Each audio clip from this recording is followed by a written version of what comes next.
Bismillahirrahmanirrahim. O level Islamiyat by Sir Mukarram. Today our topic is relationship between Quran and Sunnah. آج ہم اس topic میں study کریں گے کہ اس طریقے سے قرآن اور سنت کا تعلق آپس میں بنتا ہے اور قرآن کے احکامات کو سنت کس طرح ہمارے لیے واضح کرتی ہے تاکہ ہم اس پہ آسانی سے عمل پیرا ہو سکیں.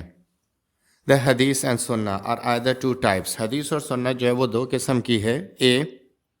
Explaining the verses of the Quran or given addition some things to its commandments.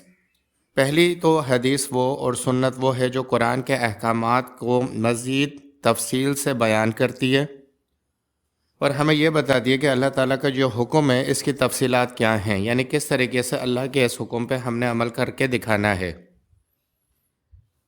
2. دوسری حدیث اور سنت کیا ہے؟ The matters those have not been dealt in the Quran and Sunnah lay down on rule to make legislation. Scholars say it is final source of law. یعنی وہ matters جو قرآن اور سنت میں واضح طور پہ نہیں دکھائی دیتے لیکن قرآن اور سنت سے تفصیلات لے کر اسکالرز جو ہیں قانون بنانے والے شریعت کے اس کو قانون کا حق دیتے ہیں. تو یہ دو قسم کے معاملات ہیں جو ہم نے عمل پیرا ہونا ہے قرآن کے اوپر.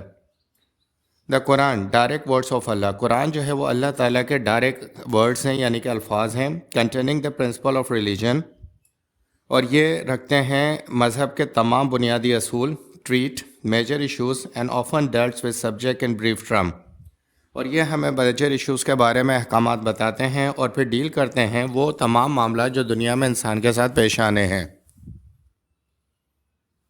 دا قرآن سیز، قرآن کہتا ہے and we have sent down into thee the message that thou mayest explain clearly to men what is sent for them, کہ ہم نے قرآن نازل کیا ہے، ڈائریکٹ پیغام ہے اور اسے ایکسپلین کروایا ہے اور کیا ہے تاکہ لوگوں کو سمجھ آ سکے کہ ان پہ کیا نازل ہوا ہے.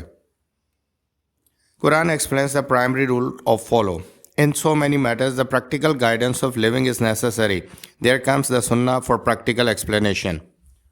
قرآن نے بہت ساری جگہوں پہ انسانیت کو حکم دیا کہ اس پہ عمل کرو. اب کس طرح اس پہ عمل کرنا ہے یہاں پہ تفصیلات بتانے کے لیے سنت کی ضرورت پڑتی ہے، اور ہم آگے اس ویڈیو میں یہ بتائیں گے کہ کون کون سے احکامات کو اللہ کے نبی صلی اللہ علیہ وسلم نے اپنے عمل سے اپنے بیان سے ہمیں واضح کر کے بتایا کہ اللہ کے اس حکم پر ہم نے کس طرح عمل کرنا ہے اور اپنی کامیابی کا راستہ بنانا ہے. In such cases, the obvious mandatory thing was to follow the sunnah of the Holy Prophet, peace be upon him. اب وہ احکامات جو کہ قرآن میں صرف حکم کے طور پر ہیں اور تفصیلات نبی صلی اللہ علیہ وسلم نے بتائی ہیں، تو اس پہ عمل کرنا پہ بھی ہم پہ لازم اور فرض ہے، اور اس کے اندر ذرا سی کوتاہی بھی ہم اس کا مطلب یہ لیں گے کہ فرض کی کوتاہی ہے. Holy Prophet, peace be upon him, oral and practical interpretation as an aid to the correct understanding of the meaning of the Quran. نبی صلی اللہ علیہ وسلم کی زبانی اور عملی تفصیلات جو آپ نے ہمیں بیان کی کسی بھی قرآن کے احکامات پہ کہ کس طرح اس پہ عمل کرنا ہے، وہ انسانیت کے لیے کریکٹ انڈرسٹینڈنگ ہے، یعنی کہ جو بھی حکم اللہ نے دیا ہے اس میں ہم نے کس طرح پریکٹیکلی عمل کرنا ہے وہ نبی صلی اللہ علیہ وسلم نے کہہ کے بتا دیا، کر کے بتا دیا. ان دونوں چیزوں کو فالو کرنا ہم پر فرض ہے. So the building and real concept of Sharia is thus based on the Quran and the words and action of the Holy Prophet, peace be upon him. تو یہاں پہ یہ سمجھ آتا ہے کہ شریعت کا یہ قانون بنا کہ حکم خدا ہوگا اور اس کی تفصیلات نبی صلی اللہ علیہ وسلم کی زندگی سے مل جائیں گی اور اس میں عمل کرنا ہی شریعت کہلائے گی. Allah commanded to perform namaz, but the explanation of the prayer and number of the rakats is explained through sunnah. اللہ تعالیٰ نے قرآن میں نماز کا حکم دیا، لیکن اب کتنی رکعت نماز کے اندر ادا کرنی ہے یہ ساری چیزیں نبی مہربان صلی اللہ علیہ وسلم نے ہم کو بتایا. تو اس سے یہ پتہ چلا کہ نماز کا حکم خدا ہے، لیکن اس میں عمل کرنے کا طریقہ نبی صلی اللہ علیہ وسلم سے ملا جو کہ سنت ہے، اور یہ سارا کا سارا طریقہ ہم پہ فرض و لازم ہے. Similarly, the obligatory of zakat explanation, what percentage has to be paid, explained by Holy Prophet, peace be upon him. بالکل اسی طریقے سے کہ زکوٰۃ کا حکم اللہ تعالیٰ نے قرآن پاک میں دیا، اب کتنی زکوٰۃ کس کو دینی ہے یہ سارا طریقہ نبی مہربان صلی اللہ علیہ وسلم نے بتایا کہ کس طریقے سے اس کی ادائیگی ہوگی. تو یہ بھی ہمارے اوپر فرض و لازم ہے. Listen carefully. اگر آپ کو کوئی بھی سوال کرنا ہے اس لیکچر کے بارے میں تو آپ واٹس ایپ نمبر پر رابطہ کریں. اس کے علاوہ بھی اگر کوئی بھی مسئلہ پیش آ رہا ہے تو کسی بھی ٹاپک کے حوالے سے بھی رابطہ کریں، سوال کریں یا کمنٹ میں لکھ دیں، مکمل کلیریفیکیشن حاصل کریں. اس چینل کو سبسکرائب کریں. All these details were learnt either from the Holy Prophet, peace be upon him, deeds or words, or for both.